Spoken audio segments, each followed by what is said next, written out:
Muy bien, estamos con Pablo Javier Dávoli. Pablo es abogado, ya ha estado presente en nuestro canal de YouTube, ha estado también presente en nuestro sitio en contrainfo.com, compartiendo una serie de artículos realmente muy interesantes.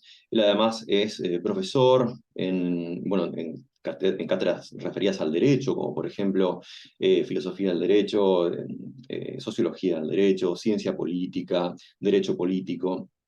Él se ha recibido de abogado allá por el año 2000 en la Universidad Católica Argentina, en su sede en la Facultad de Rosario, y también es autor de varios libros, entre ellos tengo el gusto de tener uno presente aquí, ¿no? La Guerra Invisible, que ha coescrito con Lucas Carena, con quien también co-conduce un programa que se llama La Brújula, desde el año 2014 a la fecha. Un programa realmente que nos ha enriquecido a todos con una cantidad de análisis muy, muy interesantes y muy recomendables. Hago esta breve introducción, ya ustedes probablemente lo conozcan a Pablo, así que vamos a ir directo al tema que nos compete en el encuentro de hoy, que es una diplomatura en psicopolítica y transhumanismo, que va a estar brindando Pablo junto a otros profesores entre mayo y octubre de este año 2023. Pero bueno, como sabemos que este tipo de videos se van a seguir viendo más allá de esa fecha de inicio y quizá incluso en los años siguientes, podemos decir que consulten a Pablo en los datos de contacto que vamos a estar dejando a lo largo de este video para ver si también esta diplomatura puede extenderse, puede repetirse en años subsiguientes. Esto no lo sabemos, lo estaremos descubriendo seguramente con el paso del tiempo, pero no tengo ninguna duda de que será una empresa exitosa. Dicho todo esto, vamos a comenzar hablando entonces con Pablo acerca de los temas que hemos propuesto para hoy. Por un lado, ¿de qué trata la psicopolítica? Y por otro lado, ¿cómo se correlaciona con el transhumanismo?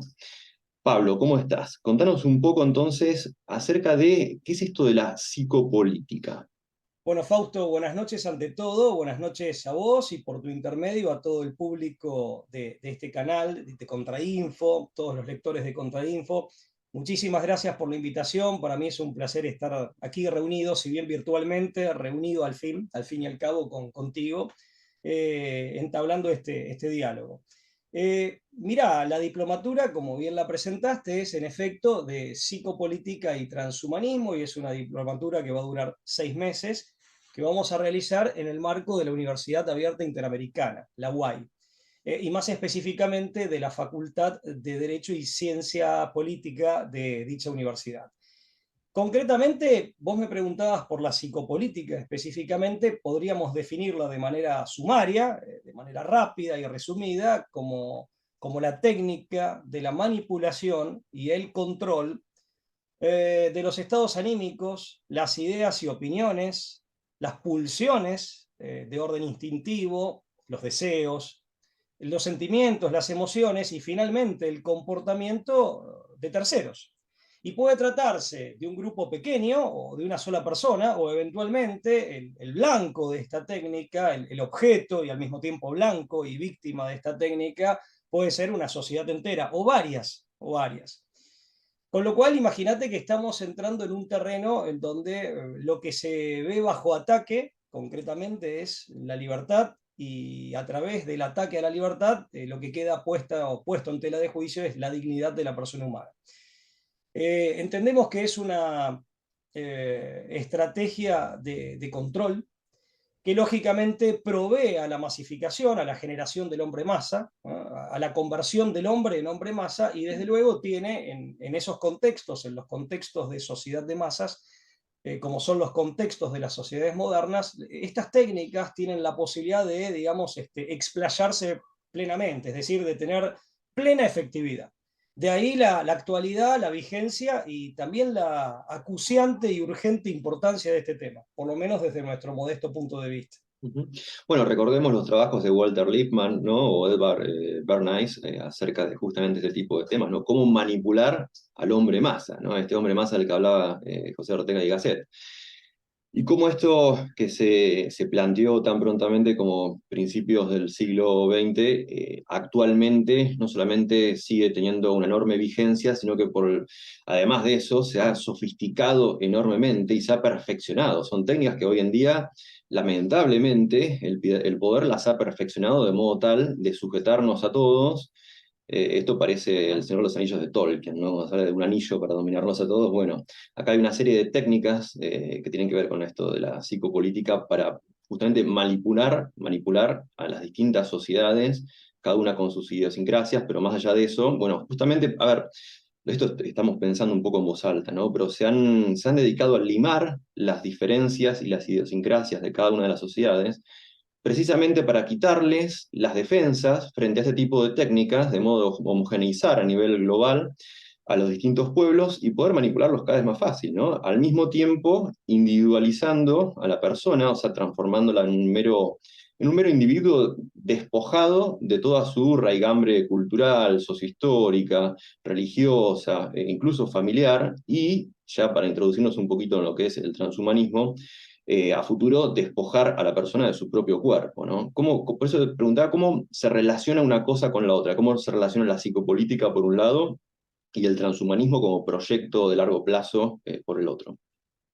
Sí, respecto de lo que decías al principio, un modesto agregado, sí, una pequeña añadidura. O sea, lo cierto es que se trata de operar sobre la sociedad de masas o de justamente masificar, es decir, de convertir al hombre en hombre masa. Proceso este que en gran medida ya está hecho. Ya está hecho y por lo tanto la sociedad de masas como escenario ya está dada. En todo caso, se profundiza, se tiende a profundizar ese escenario o agudizar esta característica. Eso por un lado. Por otra parte, decías muy bien, yo en definitiva hablé del ataque a la libertad y ante todo a la primera de las libertades, que es la libertad de consciencia, no meramente conciencia, en tanto conciencia moral, sino la libertad de conciencia en general. Se trata digamos, de asaltar, por así decir, al hombre en su fuero interno, en ese microcosmos que todo hombre, si bien en relación con los demás, que todo hombre constituye. Y justamente una de las maneras de hacerlo y de hacerlo con efectividad o de proveer a la efectividad de ese asalto es una uniformización, es decir, generar una suerte de homogeneización, de estandarización, básicamente por dos razones. Podríamos agregar otras, pero por dos razones fundamentales. En primer lugar, porque al homogeneizar lo que haces necesariamente es empobrecer.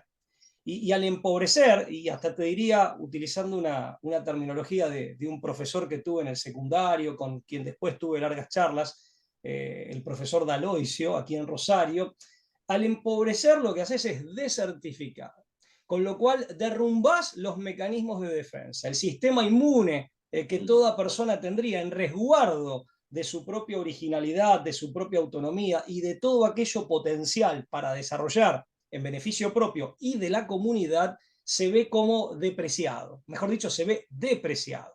Eso en primer lugar. En segundo lugar, porque al estandarizar y homogeneizar la misma técnica, yo hablé de una mega técnica al principio, al definir, ahora hablamos de técnicas en particular, la misma técnica adquiere efectividad en todos los, entre comillas, mercados, es decir, en todos los públicos blancos, que son objeto de este psicoataque, por así decir, y de esta psicomanipulación. Un tercer agregado que quiero hacer es que en definitiva, si uno tiene que resumir a la psicopolítica o dividirla en fases o capítulos, uno podría decir que se trata, por un lado, de acción psicológica, por otra parte, de revolución cultural y finalmente de ingeniería social.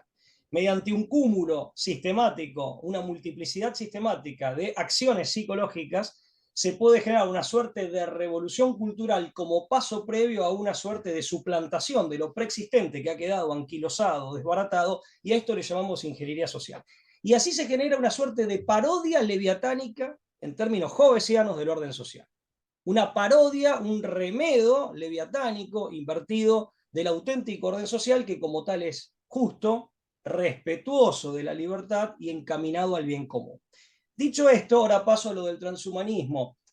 Mira, nosotros vemos en el transhumanismo una suerte de ideología elitista. Desde luego que vamos a analizar los fundamentos filosóficos e ideológicos, las premisas ideológicas, esos fundamentos filosóficos del transhumanismo como sistema de ideas, pero nosotros entendemos que tiene este sistema de ideas, tiene una suerte de funcionalidad respecto de las élites globales o globalistas, mejor dicho. Y en una palabra, una expresión que es un neologismo más nuevo aún que globalismo, que ya tiene algunos años, globócratas. Es decir, hay una intencionalidad de instaurar, y esto ya no lo puede dudar nadie, esto hace mucho que ha dejado de ser una mera suposición, hipótesis o conjetura. Hay ciertamente una tendencia y hay sujetos, factores de poder, para decirlo de manera más impersonal, que tienden, que propenden, que han planificado y que están, digamos, en proceso de ejecución en cuanto a la instauración de un gobierno mundial que necesariamente tiene, así como está planteado, un carácter tiránico. Un carácter tiránico en el sentido grecolatino, en el sentido clásico de la expresión, en el sentido que cualquier persona de la calle, cualquier persona de a pie puede entender o como mínimo avisorar. Y lo cierto es que ahí una de las tantas condiciones para la erección o la instauración de ese tipo de gobierno tiránico global, en definitiva, es esta suerte de estandarización, de eliminación de las diferencias y de las particularidades, a la que único escenario donde semejante estructura política aberrante podría lograr afincarse, podría lograr tener algún tipo de éxito. Y para eso es fundamental romper con los arraigos. Mira, los arraigos son fundamentales porque en esto, y voy a hacer un poco al estilo oriental, ¿no? Al estilo oriental de trabajar, bueno, trabajar con ciertas alegorías, muchas veces tomadas de la naturaleza. El hombre en este sentido, es como un árbol, ¿no? Cuanto más arraigado está en su propia identidad y más consolidada y perfilada la tiene, se trate de lo familiar, lo nacional, lo comunitario, lo histórico, etcétera, más alta es la copa, más se eleva al cielo. O sea, cuanto mayor arraigo hay en la propia identidad, primero con raíces profundas llegamos al núcleo del universal. Y por otra parte, llegamos a la expresión plena que como seres humanos podemos tener cada uno de nosotros individualmente considerados, pero al mismo tiempo comunitariamente y finalmente la humanidad toda a través de sus distintas expresiones étnicas, comunitario-nacionales, etc. Así que creo que la vinculación está ahí. El transhumanismo, y cierro con esto, la respuesta es una ideología elitista, eminentemente elitista, que justamente toma de la psicopolítica, se nutre de la psicopolítica, pero al mismo tiempo, si vemos a la psicopolítica como herramienta, es una ideología que le provee de elementos. O sea que hay un mutuo abono o una mutua alimentación. Esa es brevemente la relación. Sí, por un lado creo que todo este tipo de técnicas de manipulación de las masas y de masificación de los pueblos, lo que hacen es allanarle el camino tremendamente a este tipo de proyectos elitistas, como el que acabas de mencionar. Si se está construyendo, que efectivamente eso es bastante evidente para quien explore un poco cómo vino desarrollándose el sistema de Naciones Unidas, previamente la Sociedad de Naciones, llamativamente siempre después de alguna guerra mundial, ¿no? Después de la Primera Guerra Mundial, cuando culmina en 1918, 1919, inmediatamente surge la Sociedad de Naciones a partir del Tratado de Versalles, y las Naciones Unidas cuando ya se estaban tratando, cuando estaba finalizando, ¿no? En agosto de 1945 se arrojan las dos bombas atómicas sobre Hiroshima y Nagasaki, y para octubre de ese mismo año directamente se funda a las Naciones Unidas. Para abril de 1946 se da de baja, se cierra la Sociedad de Naciones, cediendo su misión a Naciones Unidas por entender que era la continuadora como institución internacional. Y cuando uno ve cómo se organizan las Naciones Unidas con distintos organismos, como por ejemplo la UNESCO, la OMS, etcétera, etcétera, terminan siendo grandes carteras o grandes ministerios globales que terminan reemplazando en la práctica, en muchos casos, a los ministerios nacionales en sus respectivas áreas, ¿no? Cuando uno ve qué es lo que ocurrió en estos últimos tiempos, no voy a decir determinadas palabras concretas para que no nos bloquee el algoritmo en YouTube, pero digo, a partir del año 2020 se pudo ver cómo los ministerios de salud de los distintos países quedaron absolutamente subyugados, sometidos, entroncados con los lineamientos que bajaban desde la Organización Mundial de la Salud. Lo mismo viene ocurriendo desde hace ya décadas con respecto a la UNESCO, los distintos planes educativos que son instrumentados por cada uno de los países con las consecuencias educativas que vemos en la actualidad. Y no hace falta que explique a cualquiera que nos esté viendo, en nuestro caso en la Argentina, pero es válido para cualquiera de los países de habla hispana, el desastre educativo que se está experimentando, donde tenemos alumnos que terminan la etapa secundaria y los distintos niveles educativos, a veces sin saber comprender mínimamente un texto, ¿no? Esto que se quejan todos los docentes en nuestro país se repite en distintos países también. Y todo esto no se puede decir que sea consecuencia del azar, sino que efectivamente viene siendo planificado.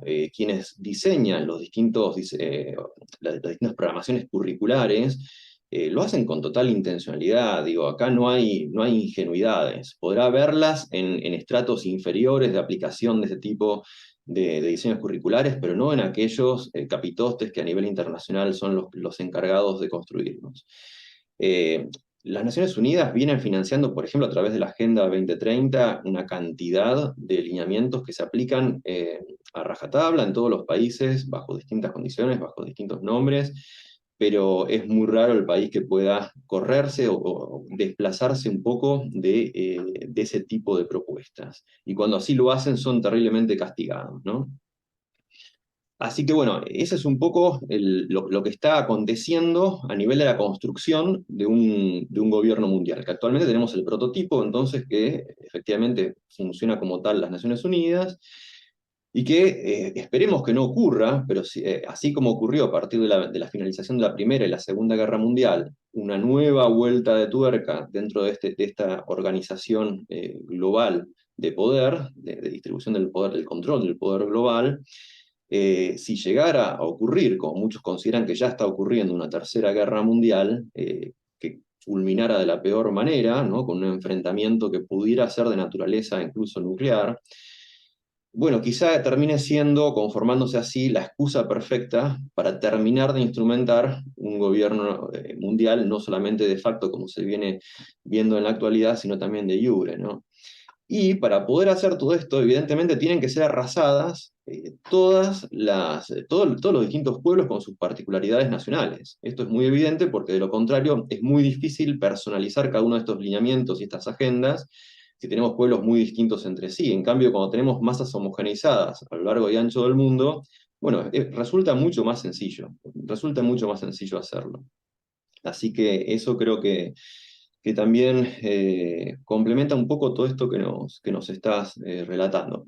Si te parece bien, hacemos un breve corte y ya continuamos, donde nos vas a poder profundizar un poco más quiénes van a ser los profesores que van a estar a cargo de esta diplomatura y cuáles van a ser el resto de los temas que se van a estar abordando en los distintos módulos que la constituyen.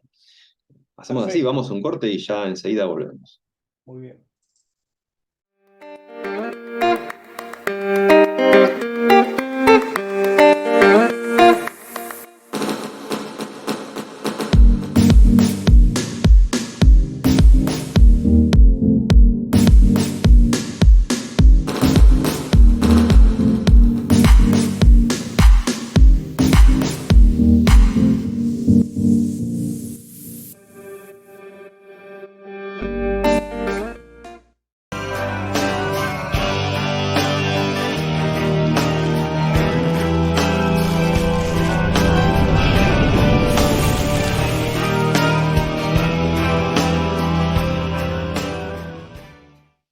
Muy bien, continuamos ya con Pablo Dávoli y estábamos hablando de psicopolítica y transhumanismo.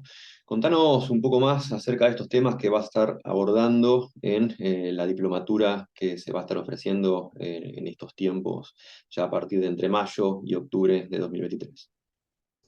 Gracias, Fausto. No, concretamente una aclaración que considero necesaria es señalar y remarcar que uno habla de una mega técnica. En rigor, de verdad, habla de todo un manojo muy amplio, un abanico muy, muy variado de técnicas, de todo tipo. Tanto es así que incluso en aras de hacer una suerte de categorización, yo me he permitido bueno, en algún escrito hacer una suerte de clasificación de etapas en donde prevalece un tipo de técnicas en plural u otro tipo de técnicas en plural.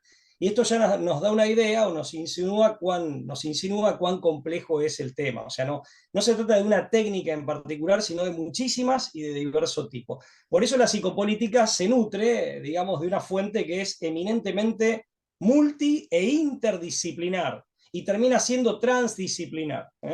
Pero concretamente esas tres etapas, y esto muy a grosso modo, por supuesto, básicamente son las siguientes. Una primera etapa que nunca se clausuró, que ha seguido, una primera etapa en donde se trabaja en el ámbito de la razón, es decir, se trabaja con ideas, con conceptos, fundamentalmente con falacias, con leyendas negras y leyendas rosas, es decir, con tergiversación histórica, pero todo este tipo de tácticas o de técnicas opera en el campo de lo racional, de lo intelectivo, con sofismas, falacias, pleonasmos, etc. Aquí aparece como figura estelar, hay muchas otras, ¿no? Pero aparece como figura estelar Gramsci, sin ningún lugar a dudas. Más allá de la concreta ideología o de la militancia política que tenía Gramsci, ¿no? O sea, enfocado desde la psicopolítica. En segundo lugar, aparece, digamos, o tenemos una segunda etapa, una segunda fase que viene a modo de sedimento, viene a agregarse, en donde ya no se trabaja tanto en el orden de las ideas, de las opiniones, de los conceptos, de los relatos, etcétera, sino que se trabaja en el orden de las pulsiones instintivas, de los deseos y de las emociones. En este caso, yo creo que bueno, las figuras estelares son aquellas que también de manera genérica podemos nuclear en la mal llamada Escuela de Frankfurt, que en definitiva es toda una playa de autores, de investigadores sociales, etcétera, que bueno, que podemos citar a modo de ejemplo, ¿no?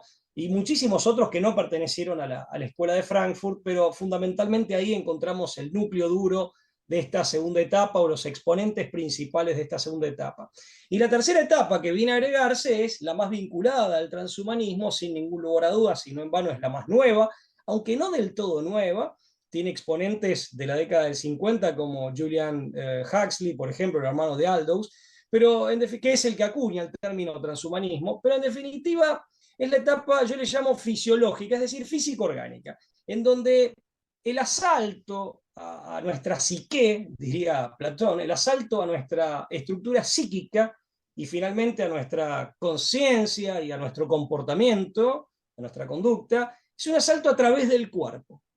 O sea, a través de la ingeniería genética, a través de la manipulación hormonal, a través de una de las diversas intrusiones y disrupciones en el sistema neural, en el sistema neurológico, a través de la alimentación, a través de aquello que respiramos, a través del uso de drogas, psicofármacos, narcóticos, estupefacientes. O sea, hay una intrusión en el alma, en términos más tradicionales, más clásicos, en el ánima, hay una intrusión a través del cuerpo.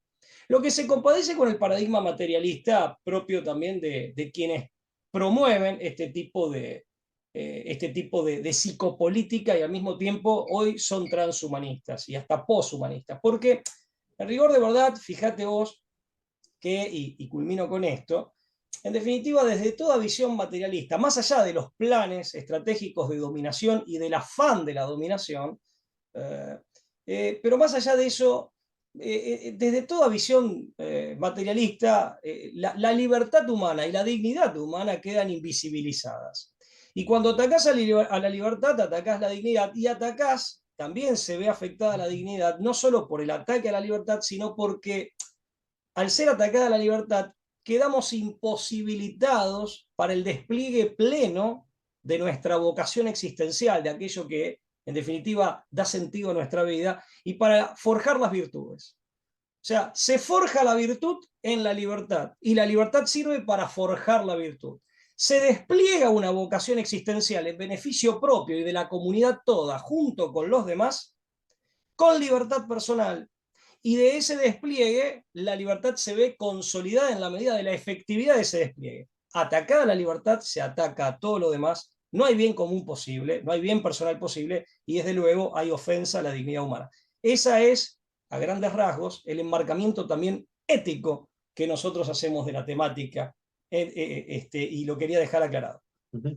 Mira, vos sabés que cuando recién mencionabas el tema de la alimentación, yo recuerdo en una de las últimas ediciones de la revista The Economist, cuando pronostica o predice muchos de los temas que van a ser relevantes en el año 2023, o sea, fines de 2022, prediciendo el 2023, uno de los temas tiene que ver con la relación entre la alimentación y el cerebro. Eso se lo plantea abiertamente. Y creo que no es menor, por supuesto la revista no expone todas las consecuencias negativas que tiene esto, intenta abordarlo desde un punto de vista positivo, pero es sabido, si uno se pone a estudiar cuáles son las dietas que se vienen propugnando desde el sistema, por ejemplo, desde el Foro de Davos, de este tipo de organizaciones globales, en general son dietas, por ejemplo, carentes de vitamina B12, que tiene consecuencias trágicas para el sistema nervioso y también para, por supuesto, para el cerebro como parte del mismo. Y todo esto, por supuesto, no es algo azaroso ni es algo ingenuo, ¿no? Tiene también su correlato con un esquema de poder y de psicopoder en el sentido que vos le estás dando. Por otro lado, cuando hablaste de las hormonizaciones como forma de intervenir el cuerpo, creo que es ineludible tener que tocar lo que es la ideología de género, que creo que sirve de puente entre un paradigma como en el que hemos crecido todos nosotros y el paradigma transhumanista, porque justamente cuando se deja de lado el componente biológico en la identidad humana, precisamente coincide con el objetivo último del transhumanismo, que es poder directamente descartar la corporalidad humana y trascenderla desde la aparatología tecnológica, ¿no?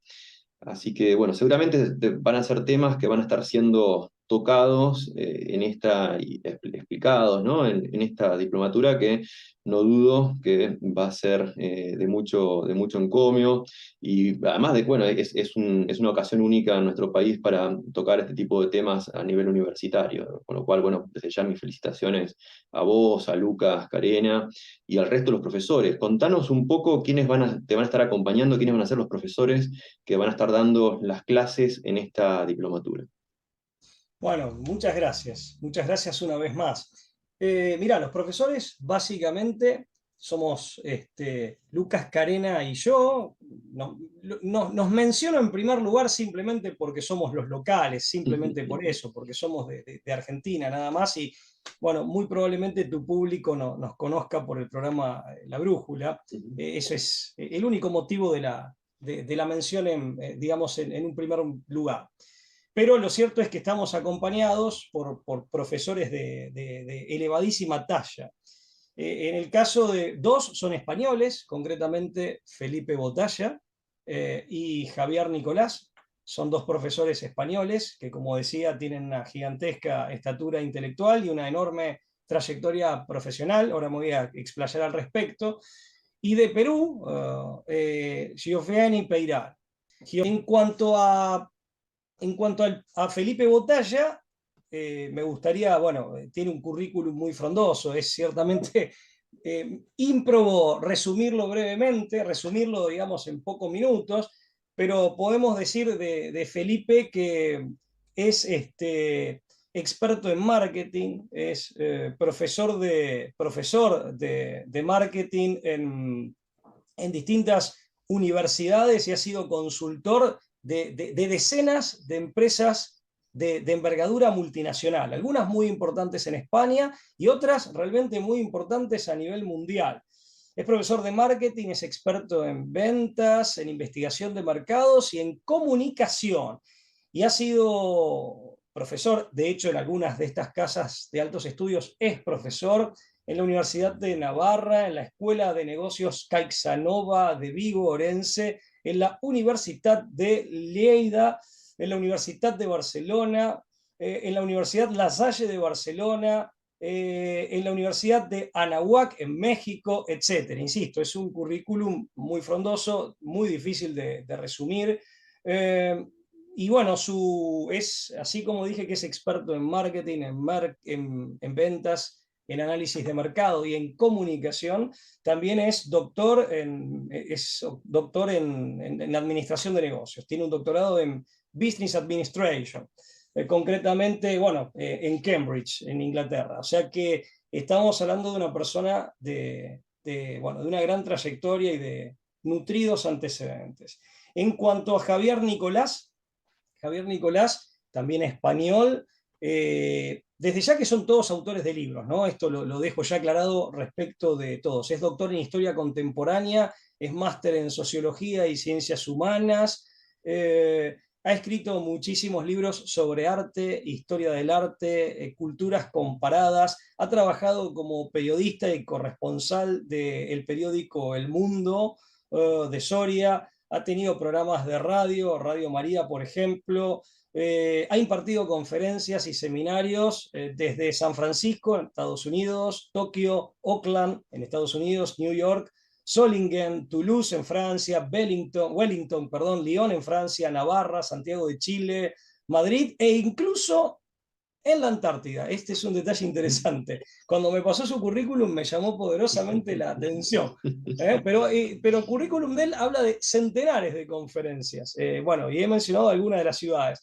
Y aparte es un hombre que se ha nutrido no solo de libros y de su experiencia de vida académica, profesional, sino que ha viajado mucho. Ha visitado más de 110 países e incluso ha trabajado como guía turístico en India, Kenia, Tanzania, Nepal, Alemania, Austria, España y otros países. Vale decir, es una persona que, digamos, se ha nutrido no solo de su experiencia de vida, de la vida académica, de la vida profesional, que es docente, que es escritor, que tiene todos estos títulos universitarios, sino que además ha tenido la ocasión de viajar y de hacerlo largamente, ¿no? Y a lugares incluso, podríamos decir, exóticos o muy distantes respecto de nuestra cultura.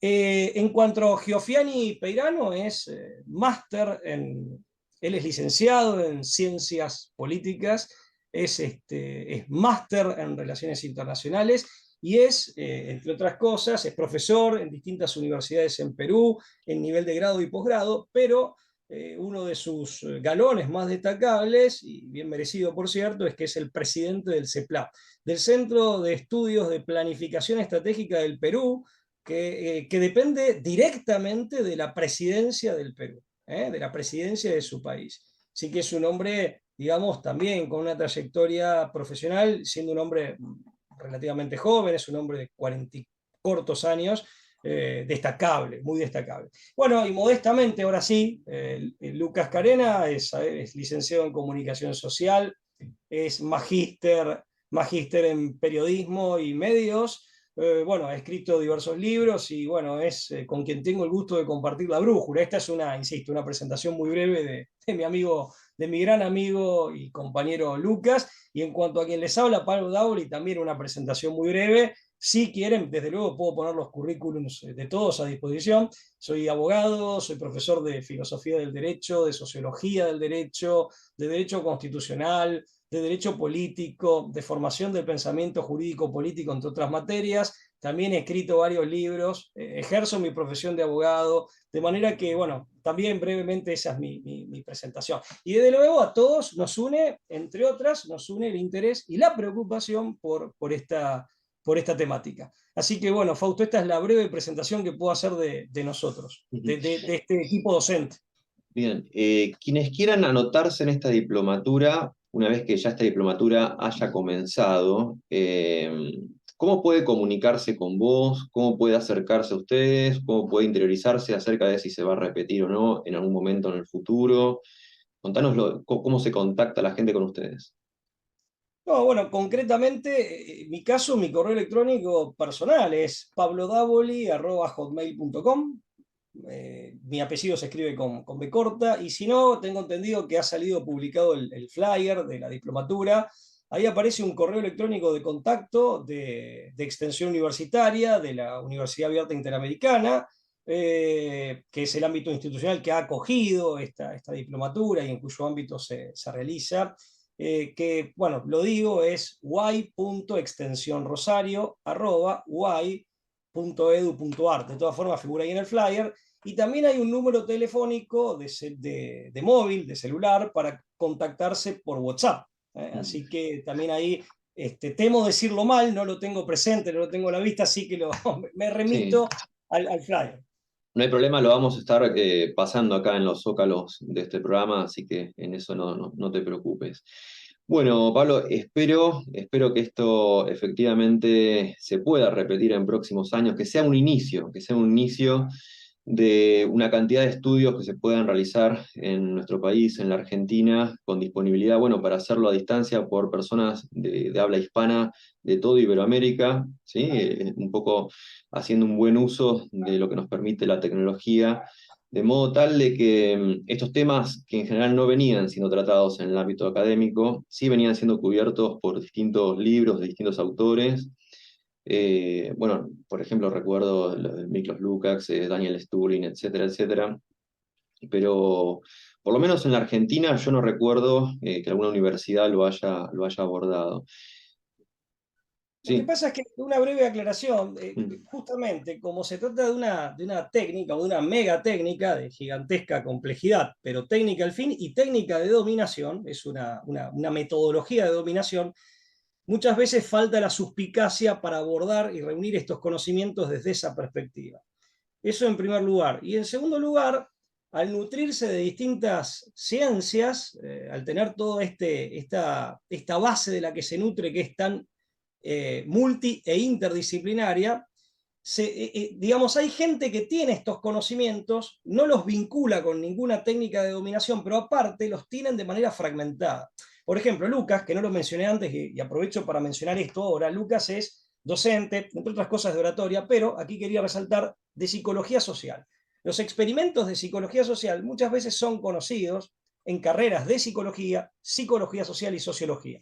Pero insisto, se lo ve de manera fragmentaria o desvinculada de las otras técnicas. Y de hecho tampoco se lo ve como una técnica, sino que se lo ve simplemente como un experimento para obtener un resultado y conocer, bien o mal, pero conocer determinado sector de la realidad. Y en eso, desde luego que hay buena fe, pero falta una buena dosis, si se quiere, de suspicacia en el sentido de hacer una lectura y decir, che, bueno, estos conocimientos se pueden juntar con otros y pueden ser utilizados no para conocer la verdad, lo cual está excelente, está muy bien y todos vamos a aplaudir esa finalidad, sino como parte de una metodología de dominación elucubrada a partir del uso avieso, del uso, digamos, del uso perverso de estos conocimientos que como tales son neutros, ¿no? Ujú. Sí, ahí te agregaría cualquiera que transite hoy una facultad de humanidades o de ciencias sociales en la Argentina, probablemente lo que vaya a encontrar son líneas de investigación y temáticas, incluso expuestas por todas las paredes de los edificios, ¿no? Que terminan siendo en muchos casos financiadas desde ámbitos internacionales por muchos de los poderes que estamos criticando, ¿no? O sea, a ver, los estudios de género empiezan en la Argentina hacia fines de los años 70 financiados por la Fundación Ford, y eso continúa hasta la actualidad, lo mismo hace la Fundación Rockefeller, etc. Hay una cantidad de becas que se van otorgando, y dinero muy específico, basta con ingresar a la página web oficial de la Open Society para ver cómo algunas universidades argentinas reciben fondos de la Open Society. No las voy a nombrar por una cuestión de decoro, si querés, pero cualquiera que ingrese a la página web de Open Society puede observar esto. Y por otro lado, bueno, es muy difícil entonces que se abran espacios para descubrir los trucos del mago, ¿no? El mago jamás va a financiar para que le descubran sus trucos. Entonces, eh, por eso mismo celebro que haya un grupo de académicos, como en tu caso y los que has mencionado, que se empiecen a unir para abrir una cuña dentro del sistema académico mediante la cual introducir el estudio de este tipo de temas. Y realmente, bueno, espero, y es mi mayor anhelo, que se pueda progresar, que se pueda avanzar, que esa cuña pueda seguir abriendo un espacio para que más investigadores, más gente pueda sumarse a este proyecto que ustedes están comenzando, de modo tal de que en nuestro bendito país también el ámbito académico se dedique a explorar de manera real y concreta los mecanismos del poder y no solamente los que el poder les dice que estudien, ¿sí? Eso sería también un poco una crítica que me gustaría hacer al ámbito académico de este país en el que vivimos, que se repite, no tengo ninguna duda, en España, en Perú y en el resto de los países hispanoamericanos, como los que has mencionado. Bueno, dicho esto, Pablo, resta agradecerte tu tiempo, el haberte brindado para esta entrevista, el habernos comentado, explicado este tipo de temas que, bueno, por supuesto, son de mucho interés para los lectores de contrainfo.com y para que nos vienen siguiendo en nuestro canal de YouTube, en los distintos medios y redes sociales. Así que, bueno, muchísimas gracias. Seguramente nos vamos a estar volviendo a ver muy pronto para seguir tratando este tipo de cuestiones y le agradezco, por supuesto, a todos los que nos han estado siguiendo a lo largo de este programa. Síganos apoyando y, bueno, estamos en contacto. Que todo esto sirva para tomar más conciencia, para adelantarnos un poco a los planes que tienen preparadas las élites globalistas para todos nosotros. De alguna manera ellos pueden avanzar con muchos de sus planes por el grado de desconocimiento, lamentablemente, que se tiene, claro, de este tipo de proyectos de largo plazo, ¿no? Mientras nosotros pensamos y vivimos lamentablemente en el día a día, buscando tener el alimento para nuestras familias, buscando llegar a fin de mes en muchos casos, en un país como la Argentina que ya tiene cerca de la mitad de su población bajo la línea de pobreza. En las instancias globales se planifica el mundo de manera muy seria para los próximos años, para las próximas décadas. Entonces, tratamos de adelantarnos un poquito a este tipo de proyectos para ver si a través de eso podemos quizás impedirlos, ralentizarlos o por lo menos resistirnos a ellos de una manera más consciente. Gracias a todos, nos estamos viendo en una próxima ocasión.